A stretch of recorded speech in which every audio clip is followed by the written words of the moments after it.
12. All right. So here there are 5 important myths and fact about water. Okay, so this slide presents 5 important myths and facts about water. I hope I'm audible to you people. Someone please respond unmuting yourself. Yes, sir. Okay, thank you. So here, okay, I'll try. Fine. So today we will go with this only. Okay, so here there are 5 important myths. Like, if you are thirsty, you are already dehydrated. That is not the fact. It is just an myth. Okay, if you are thirsty, it is not necessary that you are dehydrated. So drinking water can help keep your skin moist. That is also a myth. That is false. A lot of water equals healthier skin. That is also not true. On average, everyone must aim to drink 8 ounce or 8 ounce glass of water every day. That is also not true. Bottled water can cause tooth decay. That is also not true. Okay. So here you have 5 facts about water. Clean drinking water helps maintain the balance of body fluids. That is true. Water in organism helps to control calories. That is also true.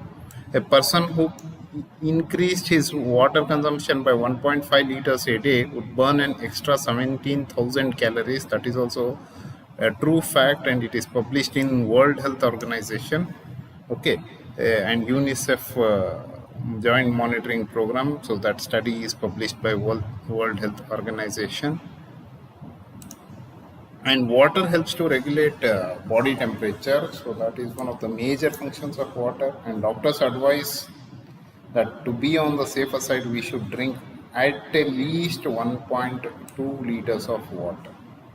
Okay, so this is something interesting about water. Why I published this slide before we start our classes, because we will be discussing about the biological role of water in today's class.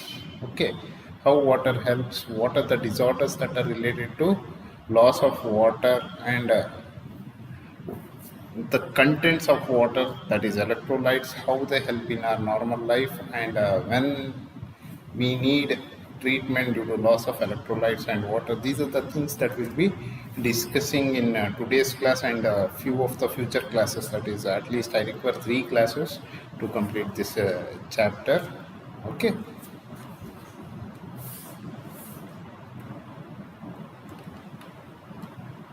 So let us quickly recall about the previous class what we discussed. That is, we were discussing electrolytes. That is, maintaining the right balance of electrolytes helps your body's blood chemistry, muscle action, and other processes. So that is.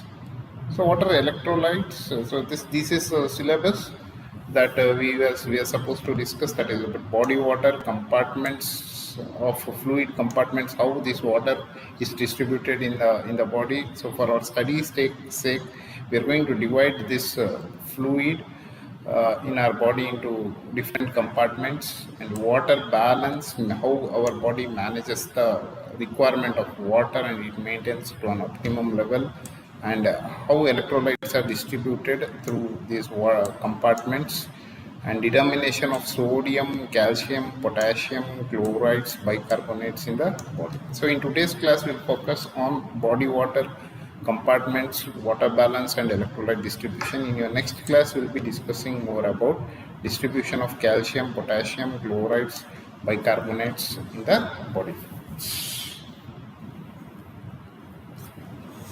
Okay, so body water. So water is the chief constituent of human body. Water is the chief solvent of body.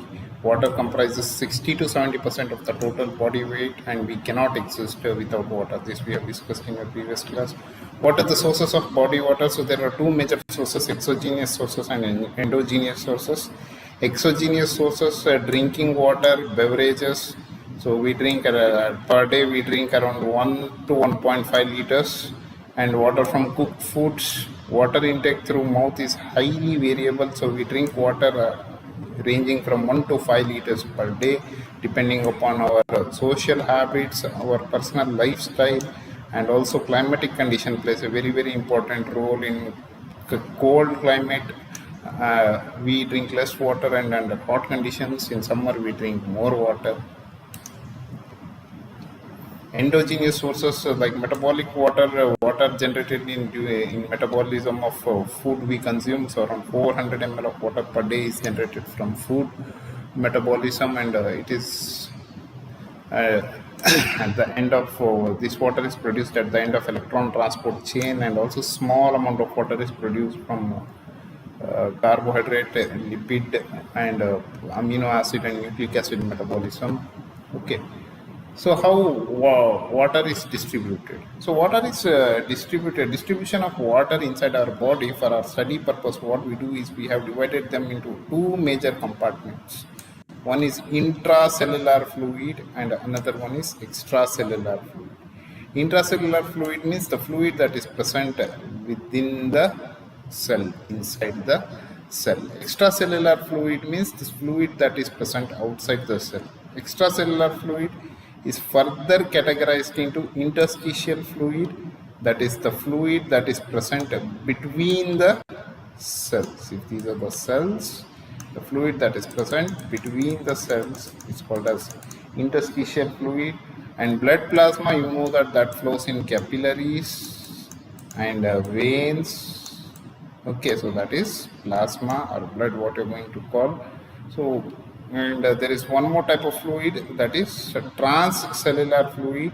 So that is present in specialized areas, certain specialized areas. So that is cavities, cerebrospinal cavity, pericardial cavity, pleural area of lungs, peritoneal cavity, synovial cavity, intraocular fluids, sweat, urine. Okay, so these are considered to be digestive secretions. These are considered to be transcellular fluids. Okay, so this is mainly, transcellular fluid is mainly associated with the epithelial cells. Okay, so these are the four major areas where water is contained, and these four major areas are divided into two major compartments: intracellular fluid and extracellular fluid. Okay. So here the intracellular fluid constitutes to about 40% of the body weight, and on an average 24 intracellular fluid, that is the fluid that is present inside the cell, is in an average human being consists of 24 liters of water will be present inside the cells. 16% of the total body weight constitutes to about interstitial fluid, that is 9.6 liters, and 4% is plasma, that is around 2.4 liters, and around 2%, 0 to 2% as a transcellular fluid. Okay, that is 1 to 2 liters. Okay, so this is the pie chart that we discussed in your previous slide. Distribution: intracellular fluid 65%, plasma 8%, interstitial fluid 25%, and transcellular fluid 2%. Okay. So total body fluid, that is the total body weight because of water, that is 50 to 60% of our total body weight is because of water, 35 to 40% is because of intracellular fluid, and 5% of body weight is because of plasma, 10 to 15% of body weight is because of interstitial fluid. Okay, in total 15 to 20% of body weight is because of extracellular fluid, and 35 to 40% of the body weight is because of intracellular fluid. That is a total of approximately around 60% of our body weight is mainly because of the water. Okay, so infants have low body fat and low bone mass, so they have more water. So around 73% of their body weight is because of water. Total water content as the baby ages, or as we age, so what happens, the water content percentage water content starts declining. Healthy males will have around 60% of water and females will have 50% of water. Okay, so this difference is mainly because women tend to have more body fat and a smaller amount of skeletal muscles. In old age, the water depletes further to 55% of the total body weight. Okay, so infants have more water and adults have less water. Males compared to female adults have more water and old age people have still less amount of water. Okay, so males have 40% solids and 60% fluids. Females have 45% solids and 55% fluids. Okay. So body water content is less if in case of a well-built man, where fat will be more, fatty woman, well-nourished child, and fatty people. Okay. So what are the functions of body water? So this is involved in biochemical reaction. Water acts as a reactant in many hydration, hydrolytic reactions of metabolic pathways. Transporting medium, it acts as a transporting media for body. It carries nutrients and waste metabolites through aqueous media of blood and tissue fluids to various parts of the body. It regulates the body temperature. If the baby or a person gets dehydrated, the body temperature elevates. Okay, so body temperature is also an indicative of dehydration. So water transports hormones, enzymes, blood platelets, and red and white blood cells to various parts of the body. It acts as a solvent for electrolytes, which play lot of major functions, which perform major functions inside the body. And also it carries certain non-electrolytes. Water facilitates digestion and it promotes elimination of ingested food. Okay, so water serves as a tissue lubricant. So this water performs so many critical and important functions that keeps us healthy and happy. Okay, so now we will discuss about water input and output, how water goes in and how water moves out. So body water input. So we consume water, okay, in the form of liquid and moist foods. Around average, on an average, we consume 2.5 liters of water, 2.3 liters of water in the form of food and water and other beverages. Okay. So our body on an average, that is metabolic, that is from food metabolism, our body synthesizes around 200 ml of water per day on average by biological oxidation. That is what we call it as cellular respiration. So body loses water through kidneys. Around 1.5 liters of water is lost, and evaporation from skin, exhalation from lungs, and feces. Okay, so this is how water is lost in the form of urine and sweating, exhalation from breathing, and in the form of feces. Major amount of water is lost in the form of urine and from dehydration, that is from sweating. Okay, so always our water intake should be equal to or more than the output of water. Okay, if the water output is more and intake is less, then the person will suffer from dehydration and it causes many other diseases which can be felt. So that we will discuss, like what happens in your future classes. Okay, so body electrolytes. What are electrolytes? Substances when dissolved in solution, so they dissociate into ions. So those substances are called as electrolytes. These ions are able to carry an electrical current or charges. Okay, so in general, so the exact definition is with respect to biochemistry or medicine is electrolytes are the minerals in your blood and other body fluids that carry an electric charge. Electrolytes can be acids, bases, and salts. It can be acids or bases. So when you add acids or bases to water, what happens? They dissociate into cations and anions, or salts also dissociate into cations and anions. So the sources of electrolyte is mainly food we consume and fluids we drink. Okay. So salts like sodium chloride, when you add it to water, what happens? They dissociate into sodium ion, cation, and anion.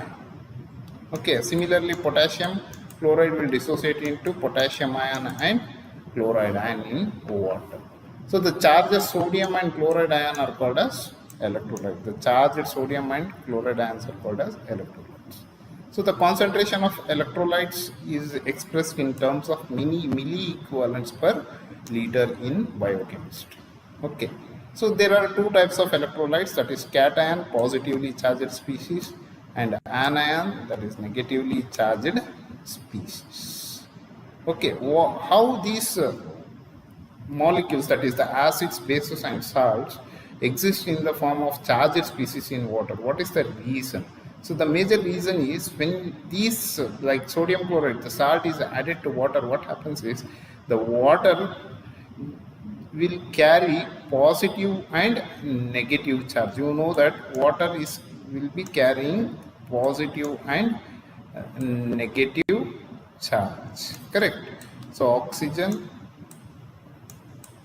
OH. So this is the structure. So here you have water is a highly polar species. It carries positive charge as well as negative charge. So the negative charge will orient towards, or it gets attracted to positively charged cations, and positive charge of water will get attracted towards negatively charged anion. So what happens is they separate this and they completely surround, they dissociate this by electrostatic forces of attraction, and they surround these cations and anions, and so they prevent these from reuniting. So thus they keep these ions in the charged state.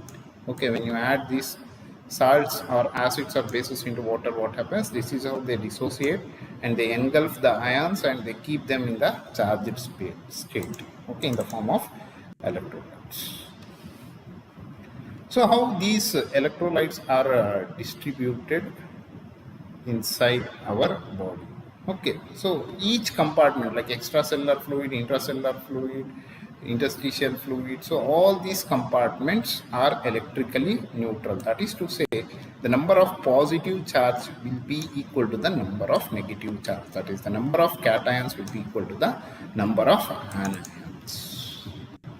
Okay, what are the functions of electrolytes?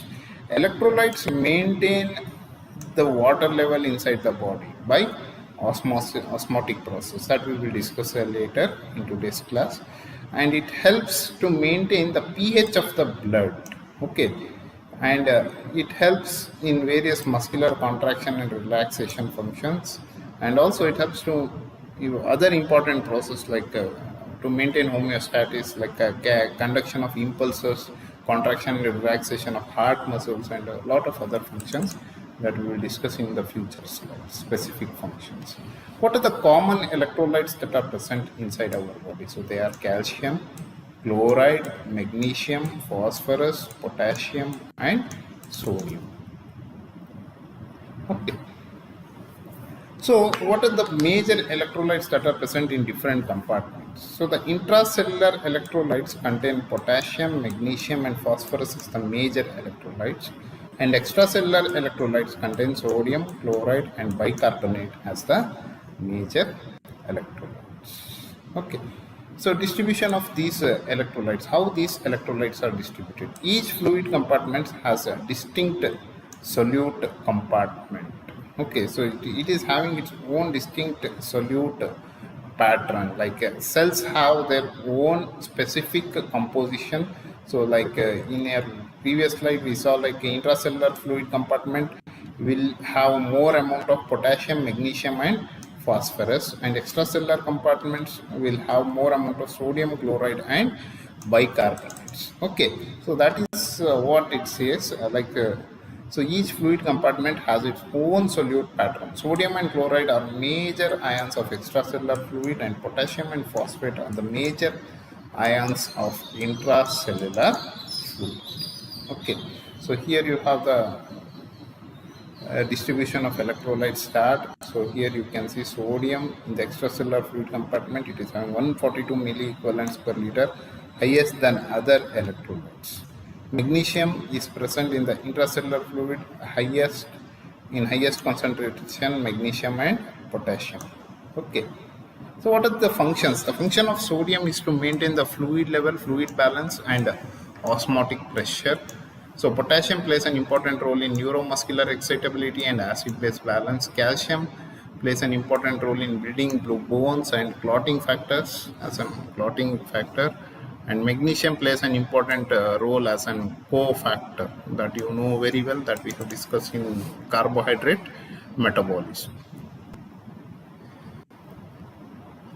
Okay, so what are the major anions? Chloride, bicarbonate, okay, phosphate and sulfates and proteins. So chloride is a major extracellular ion and phosphate is the major intracellular anion. So the functions: chloride plays an important role in fluid balance and osmotic pressure. Bicarbonate plays an important role as in acid-base balance.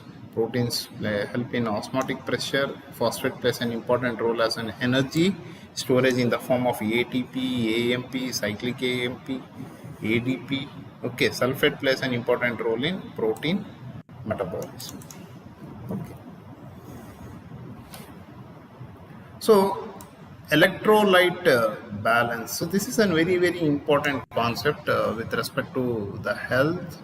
So we need to have a proper electrolyte concentration or composition, as we have discussed, in all compartments, or else what happens is many functions get impaired due to that our body system deviates from homeostatic condition to disease condition.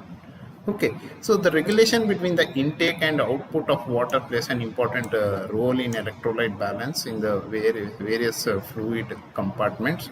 So we know that the fluid is taken orally and water is eliminated from the body in the form of urine, from breathing, that is lungs, perspiration, that is sweating, and metabolism and feces. Okay, so the levels of electrolytes in your body can become too low or too high in certain drastic conditions, like in case of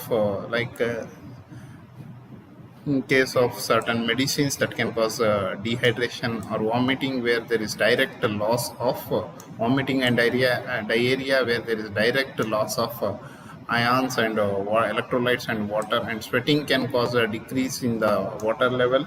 Excessive sweating, like in summer and all, we need to drink more amount of water, and in case of drugs that can cause a diuresis, so they will, or certain foods that can cause diuresis can increase more urine output, or in case of diabetes or certain cases, kidney cases problems, there will be excessive loss of water along with electrolytes. And in case of accidents or due to some reason, if there is blood loss, then also lot of electrolytes are lost. So in that case, what happens? There will be an imbalance in the electrolyte. So then we need to replace the electrolytes from external sources. That is called as electrolyte replacement therapy. Okay. So excessive loss of water results in concentration of body fluids, and it causes a rise in osmotic pressure. Okay, it rises the osmotic pressure. Due to that, what happens is water moves from intracellular compartment to extracellular compartment. Water moves from intracellular compartment to extracellular compartment. Okay.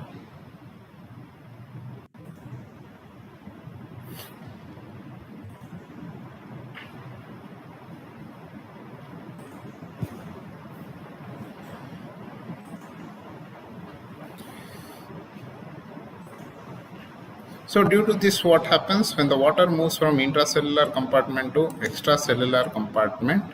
So the major purpose is to maintain the osmotic pressure in the extracellular fluid. This leads to dehydration of cells, and that can lead to shrinkage of cells and loss of many functions of cells, or cell lysis can also happen, and loss of water about 20% can cause fatality. It is a very serious condition, and that needs to be addressed immediately. Okay. So when there is a loss of water and electrolytes, so we will start therapy. So that is what is called as electrolyte replenishment, or we call it as electrolyte replacement. So the major ions that are used, ions and electrolytes that are used in electrolyte replacement therapy include calcium, sodium,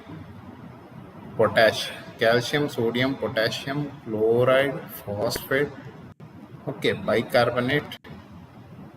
Okay, so these are some of the major things that we will be